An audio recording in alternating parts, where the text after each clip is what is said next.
you today? Well, hi, Rebecca. It's so lovely to finally be talking to you in person. And yes, I am fine. Thank you. Oh, yes, I feel the same way. It's such a delight because I'm honored to have you here myself because your work has served to be one of my first gateways into understanding who Anne Boleyn was and Tudor history. And so I'm thrilled about and the happy recipient of some of the new things you're doing as well. So, though many listeners will certainly know who you are, would you mind introducing yourself? Of course, yes. So I'm Sarah Morris, and online I'm better known as the Tudor Travel Guide. I started the Tudor Travel Guide, I think it was in May 2018, but actually that comes on the back of a lifelong love of Tudor history. Well, I say lifelong, probably started when I was 11. I remember distinctly, I can remember the classroom I was sitting in. We were studying the Tudors for the first time, and I opened this textbook, and there looking back at me was the 13-year-old Princess Elizabeth with that beautiful, striking red dress and those hypnotic eyes. And I just fell in love with her. I thought, who is she? And so I suppose that started my, should we call it a sort of an obsession And that's okay. with Tudor history? But my love of history in general goes back much earlier. And my parents loved visiting historic properties. And so for as long as I can remember, every weekend we would head off to some kind of heritage property, some kind of stately home. And that's how I basically spent much of my childhood during the summer. And looking back, I always think now I was either going to hate it and never look at history again, or it was going to be a lifelong passion. And it turned out to be the latter.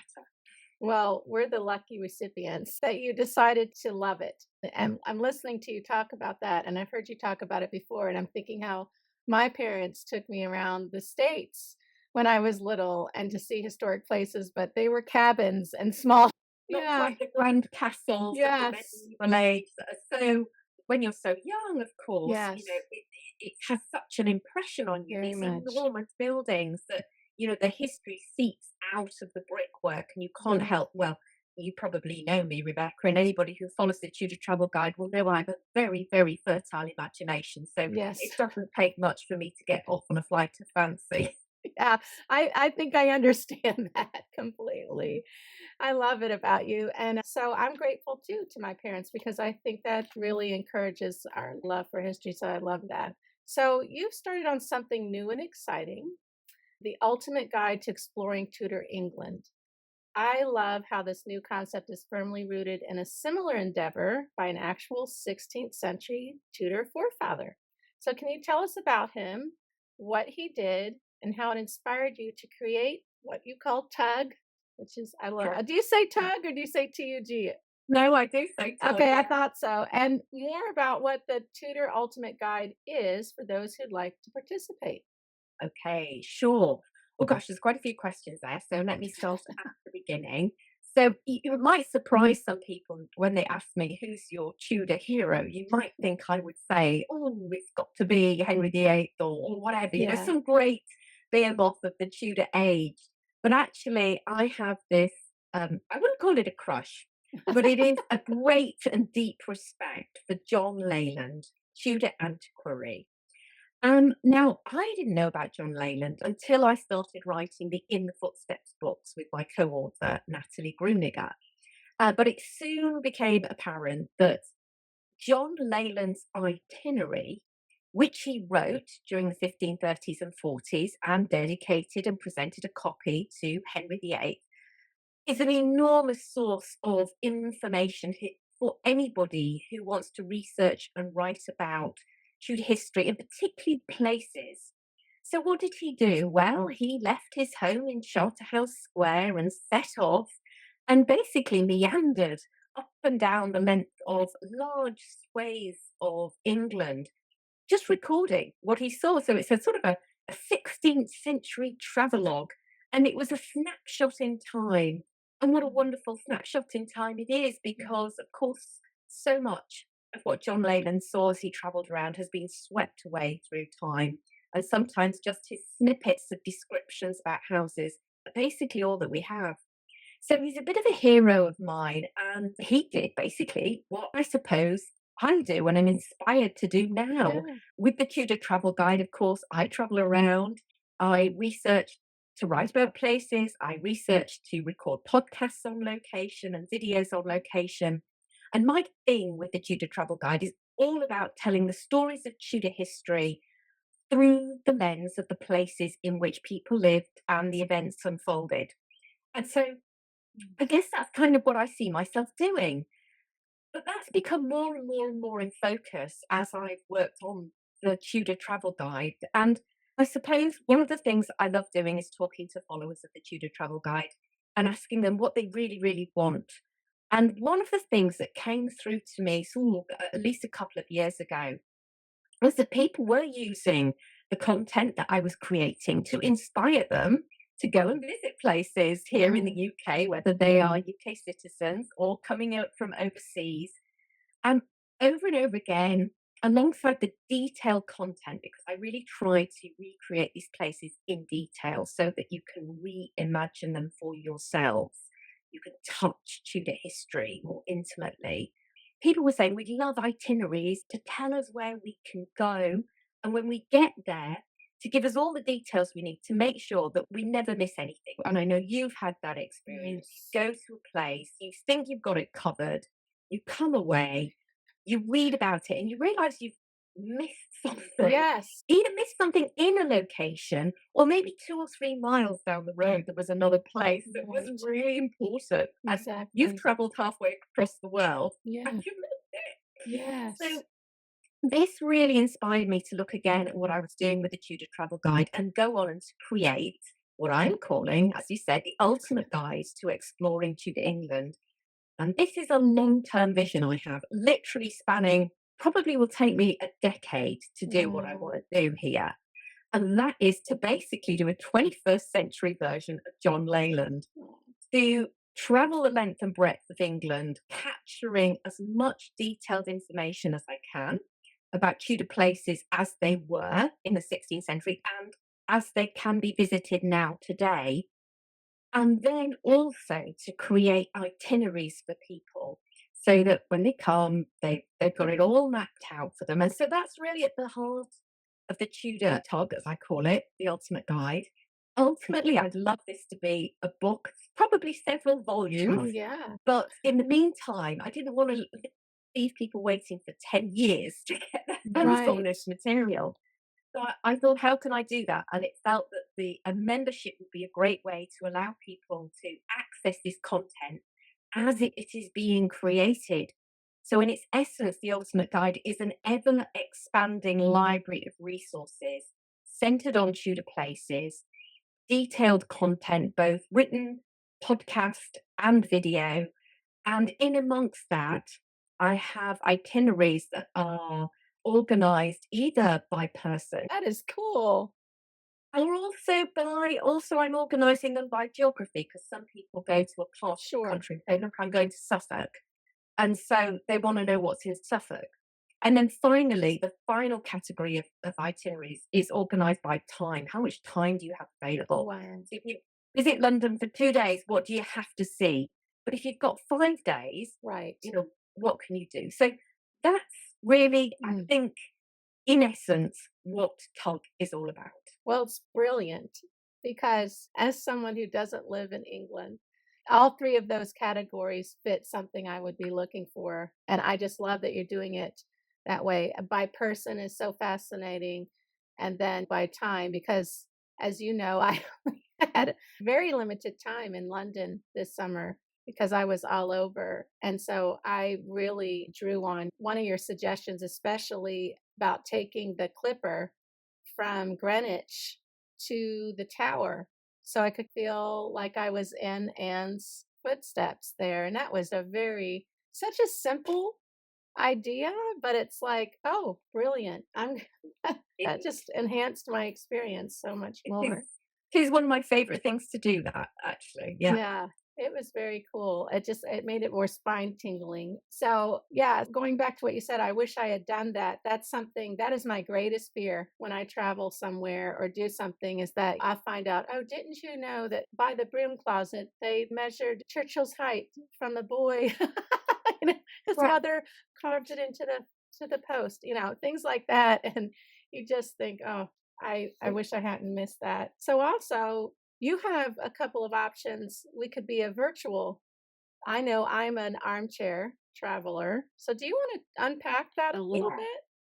bit? Yeah, I will actually, because I know that it felt to me from talking to people that there were two groups of people. There are those people who love their Tudor history and they're fascinated by Tudor places as much as I am. And, they want to know about those and they want to know about, because I think of Tudor locations as a theatre, it's the stage Yeah. set upon which so much happened.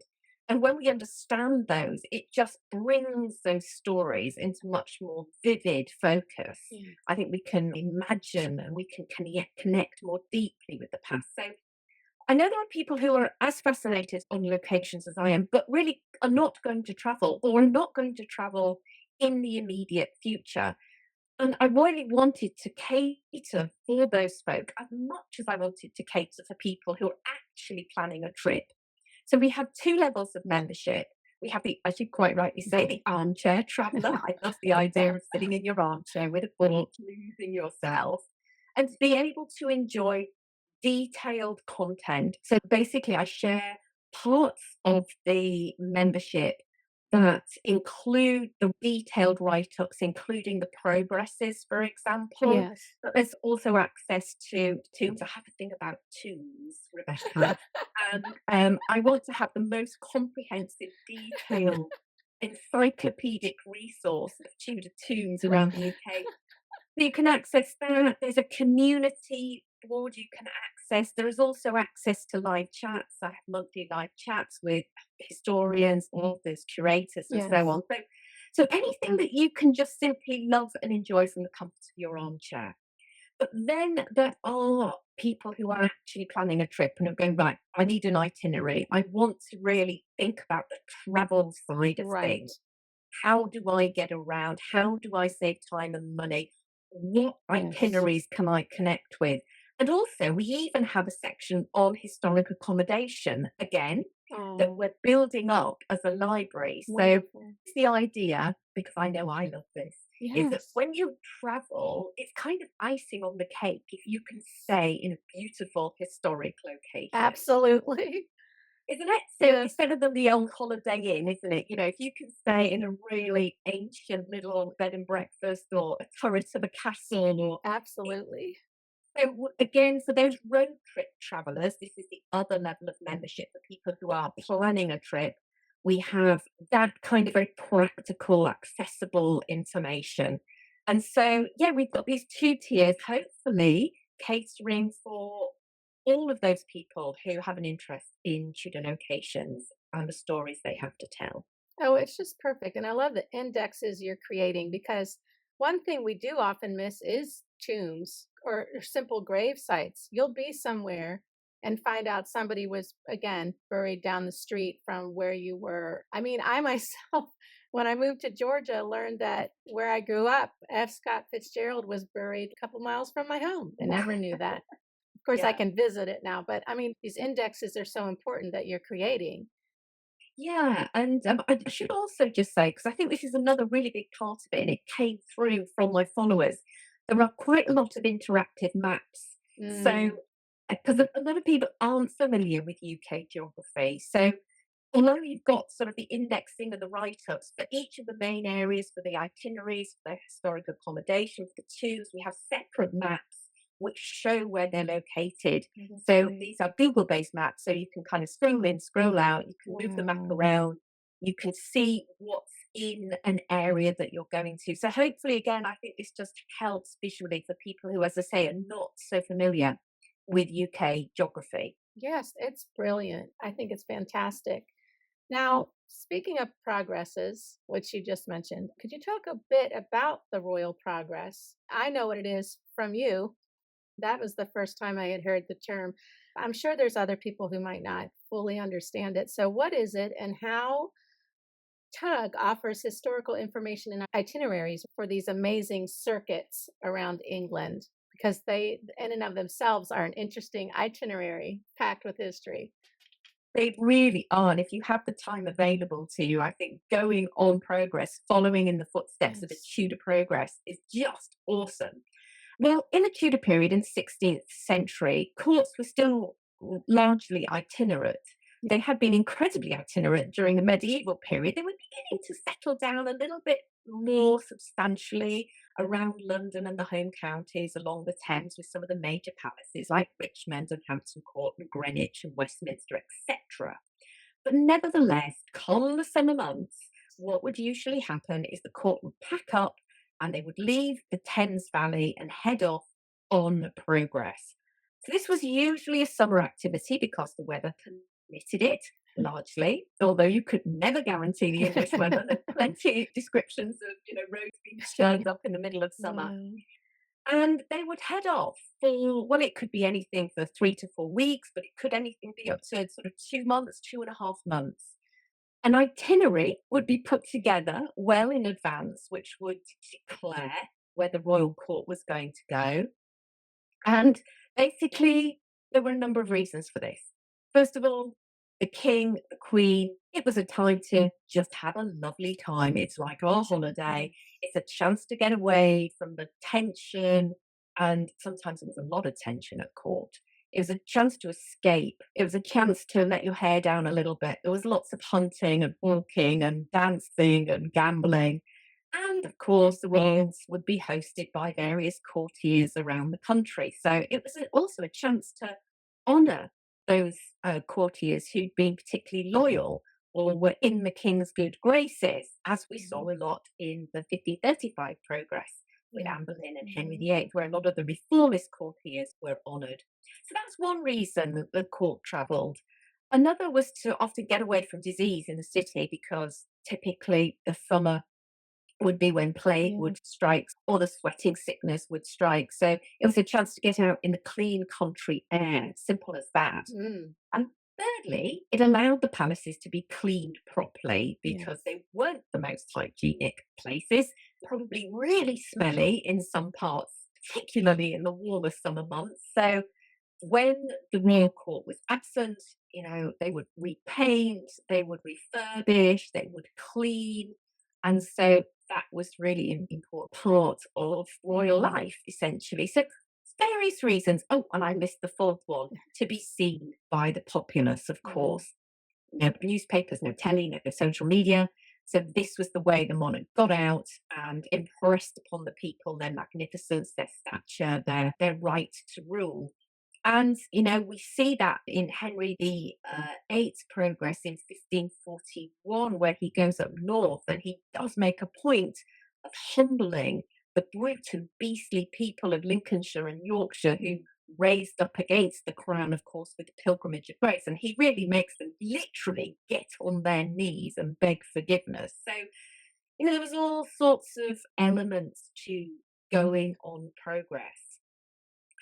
I first fell in love with progresses really when I wrote with Natalie Grumiger in the footsteps of Anne Boleyn, and we decided to chart in full the 1535 progress that I just mentioned. It's mm, one of the longest of Henry VIII's reign. It was a very politically significant one because it was all based around this, endorsement of the king's marriage to Anne and of the reformist faith, and it is largely complete. It's a small section of records missing where we lose mm, them for a few days, which is thoroughly annoying, but largely it's complete. And so we set about charting every single location and telling the story of that progress through the progress and mm, through the places that they stayed along the way, giving a narrative to what was going on socially, culturally, politically, mm,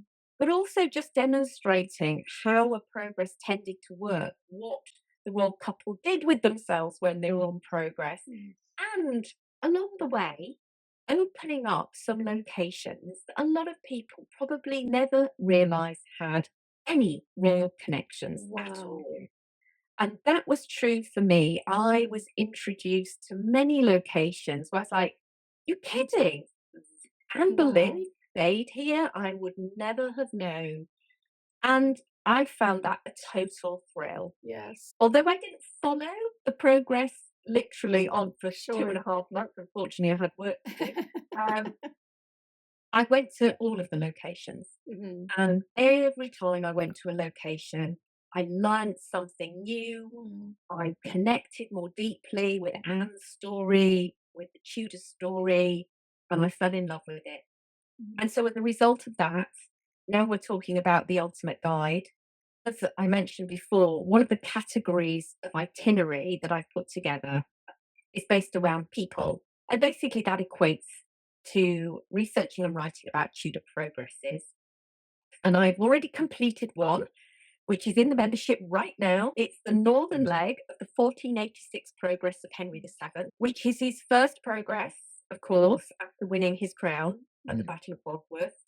From that point of view, it's very significant. Heading up to York to impress upon the people of York, who, of course, had been very loyal to Richard, that he was the rightful king and to get the submission of the city. Yeah. Oh, and there was a right old shindig in York. They had a wonderful time. And again, I learned so much about Henry Yes. and about some of the new locations I hadn't researched before, and it was a thrill to follow him first of all virtually, but then latterly going to many of these locations. And indeed, this month in the membership, I'm about to launch my first video associated with the Oh. program. So Mm. I'm hoping for every progress I write, I'm going to do on location videos where I record at least three locations, probably the start, somewhere in the middle that's important, and at the end, Yeah. and tell the story of the location in video format so that people can not only read about it, but see it. Yeah. And then just to finish off, I'm on to my second progress now. So I am now doing the 1502 progress of Elizabeth of York and Henry Oh. VII to Southwest Wales, which again is incredibly unique. It's Yes. very different because it comes hot on the death of Prince Arthur, and Elizabeth herself has just fallen pregnant. So it's very, very interesting. It's more of a trip down memory lane than a political statement. So I just find that I learn so much, and I'm hoping that other people, by following in the footsteps, following these progresses, will be equally enriched Yeah. by the content that we put together in Tug.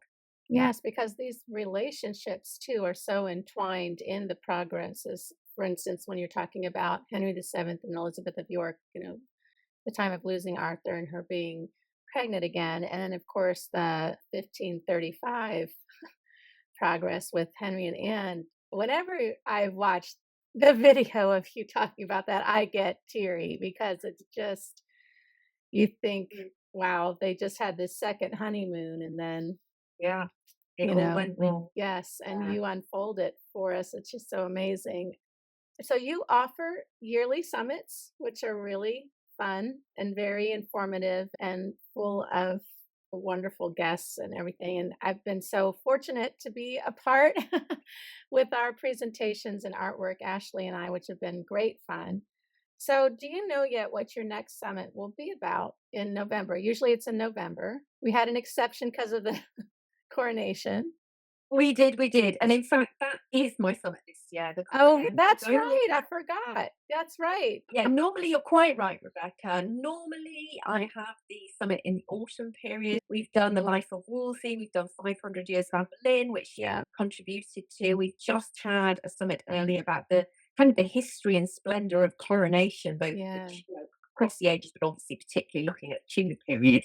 So I'm not going to be doing one this year. In fact, my world is largely taken up over and above Tug and the general writing for my site and the podcast, etc., with my relatively new venture called Simply Tudor Tours, which I co-founded with Adam Pennington, who some people may know from social media as the Tudor Chest, last autumn. So both of us are native Brits. We love, of course, our history, our Tudor history, And we also love telling stories. We have a passion, of course, for visiting places and for showing people the history.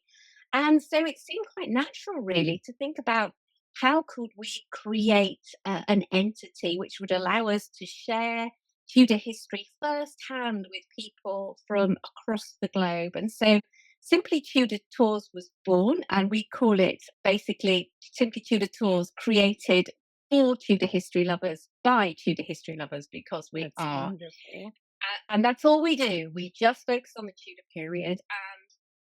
We launched our inaugural tour last year, which is called The Rise and Fall of Anne Boleyn, which runs in September this year. Now, that is fully booked, but I'm delighted to say, Wonderful. Rebecca, that we are going to be launching the first of 3 tours that Wow. we intend to be running in 2025. The first one is going to be launched on a slightly auspicious day, the 19th of May 2024. That's actually going to be Anne and Elizabeth, mother, daughter, traitors, Oh, queen. oh, wonderful. Yeah, I've just been writing the itinerary, detailed itinerary, and we're going to be starting our tour in Norfolk, actually. We're going to go up into Norfolk to the place, of course, of Anne Boleyn's birth, where the Boleyns Yes. were from. We're going to be exploring the rise of the Boleyns and meeting, hopefully, we're just finalising some of the details. So I can't disclose everything, but I'm really excited about one of the experts that I hope we're going to be meeting in Norfolk. He truly is absolutely top draw, and I'm so Wow. excited, keeping my fingers crossed for that. But Yes. yeah, then we head down to Hever, and we use Hever as our base to explore Oh, some of the big locations like Eltham, Greenwich, the Tower, Hampton Court. And in fact, we finished the tour by spending a couple of nights at the Mitre Hotel, which some people may know is directly across the road from Hampton Court Palace. oh, wonderful. Oh, I love that little strip across from Hampton Court. There's a Yes, it's lovely so pub in there as well that I love. So you're right, lovely pub, lovely yeah. food, and we're also going to be spending a day, having a very experiential day in Norfolk with Brigitte Webster. Some people know, Oh yes, yeah. I got to stay there when I was there. Well, Yes. she for those people who don't know, she lives in a wonderful early 16th century manor house called the Old Hall. And I ran a Live Like a Tudor weekend with her a couple of years ago, pre-COVID. And I'm so delighted to say that we are going to be back there for the day. So one of those days in Norfolk, we will be spending a day immersing ourselves in Tudor pastime and feasting on a feast that actually was served to Henry VIII on one of his progresses Oh by the wow. very hands of Brigitte. So we've got a fantastic tour coming up. That booking opens for that in May of this year, but it will run in May of 2025. That is We've then got tempting, very, very tempting, Sarah. yeah, well, I'm telling you, when I'm writing these itineraries up, when talking to experts, we really try and blend the experience. We want to Yes. give people a taste, a feel for Yes. Tudor, as well as seeing Tudor places. And when we're putting these and crafting these together, and we're talking to experts and kind of negotiating how we can get behind the scenes and see some things that are not always visible to the usual tourist, when I'm writing these and I get that buzz and I get really excited, Yes. I know we're there, I'm thinking, It's like the penny in Somewhere in Time. Did you ever see Somewhere in yeah, Time? oh my goodness. You're giving us the suit. We're there. We're there. I just love it. Do you know you just picked my favorite film of all time? No, Sarah. Okay, to the listeners, this was not pre-planned. This is true blue. I love That's it. so amazing. Well, you're doing that for us. And it just I gives hope me so. chills because, and Brigitte, she is such an amazing person. And Tom, they're both wonderful. And Tom has this box of things from the past and was testing us on it. It is so fun. When I was there, Sarah, I put my palms on the windows and I'm thinking, these are real Tudor windows, and just trying to summon the past, which is so easy to do there. Yeah, it really is. It's a beautiful place. They've worked so hard to recreate the whole thing, Tudor gardens and Tudor interiors. And of course, I think Brigitte now must be one of the leading Tudor food Oh, specialists. absolutely. And from basically farm to table, because honest to goodness, Sarah, I have never seen someone more industrious. She started doing all these gardens, planting them during lockdown. And she has several gardens. She has the herbaceous border, she has a rose garden, she has a kitchen garden, she has the herb garden. It's just amazing. And then she's planted this orchard with ancient varieties of quince and apple. I kept saying to her, even though she already said it, "You did all this since lockdown. You did all," I mean, just phenomenal. And Yes. I have to tell you this one little thing that blew my mind. When I reached out to her, I had found out through a friend who I'm related to. We found out we were related to each other and that our roots are in Norfolk. And so I said to Brigitte, "Would you be up for taking me into town to see this church and this pub that used to be the home of my ancestor?" And she said, "I'll do you one better, lovely, and tell you one of your ancestors owned this home." Oh, wow, I was how like, "No fantastic. way." I mean, really, I would have never guessed that that's what she was going to say. I Right, mean, that's I incredible. didn't know I was in any way connected to the house. So then staying there, I was just thinking, wow, not only is it amazing because it's Tudor and I want to feel that, but I can't believe, yeah. That's wonderful. That's absolutely fantastic. It's going to be a special day. It's going to be a special tour. Yes. So that's the first. The second one we're hoping to run in July 2025, and that's going to be following in the footsteps of Henry VII and Oh, Elizabeth of York wow. as we go on the 1502 progress. Oh, wonderful.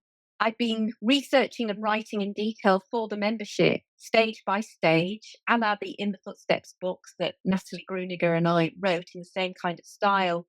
I've been following a pair of them on the 1502 Mm, progress from Woodstock Palace down to Raglan Castle, which of course was a place that Henry VII spent some time yeah. during his childhood. And it's a really interesting progress. We're calling it 1502, the year that shook the Tudor throne, because, of course, it's coming on the back of the death Yes. of Prince Arthur and the death of some of the closest supporters of Henry Tudor. And Mm, this progress is a little bit like a trip down memory lane for the couple, yes. not your usual state progress full of pomp and ceremony. It's quite low key, it's quite intimate. And it goes to some amazing places.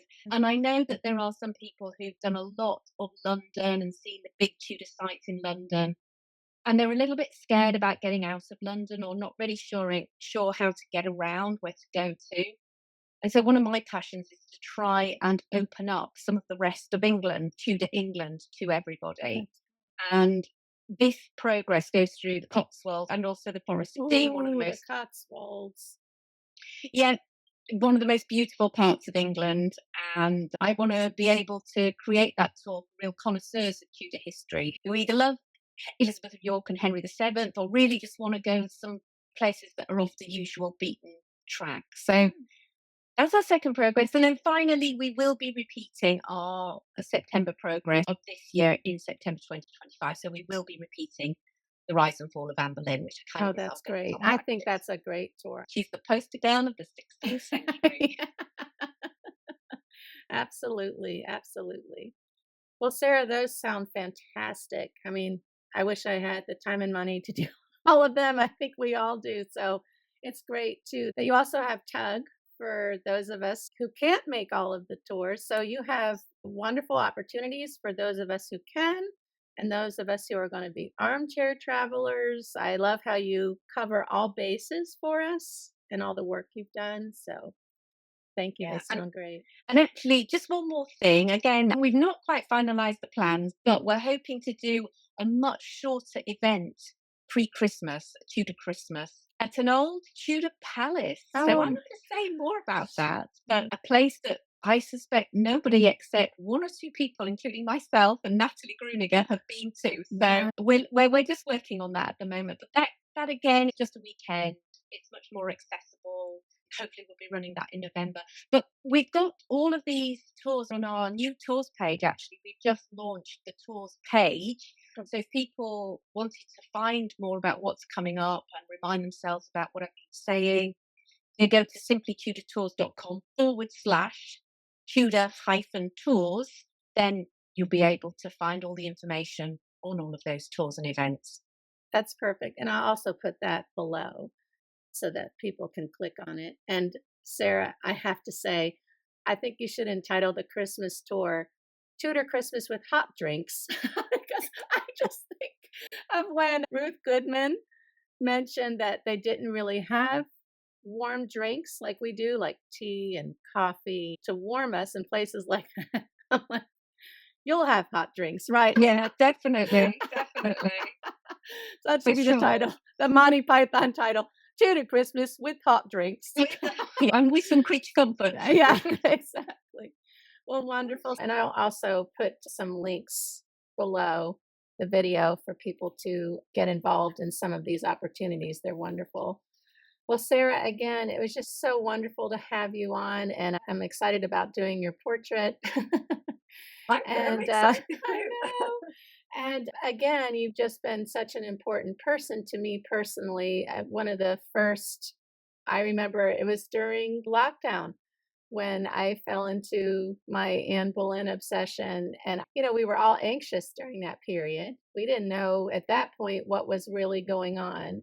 And I would put on one of your videos or on one of Claire's videos, and it was Pavlovian. I would just calm down and just get absorbed in something else happening in another place and time. It's not only for me, but to so many people. And so these new projects are so fantastic and just so exciting. And I'm so happy for you too. Thanks, Sarah.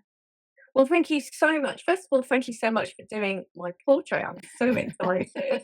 It's just awesome. Thank you so much. I really enjoyed your illustrations, your contributions to the summits, which of course are still Yeah. available in the membership. Yeah. So, Yes. has been awesome. So thank you. And yeah, just thank you for inviting me here today. Oh, thank you, Sarah. Take care. Bye. Bye.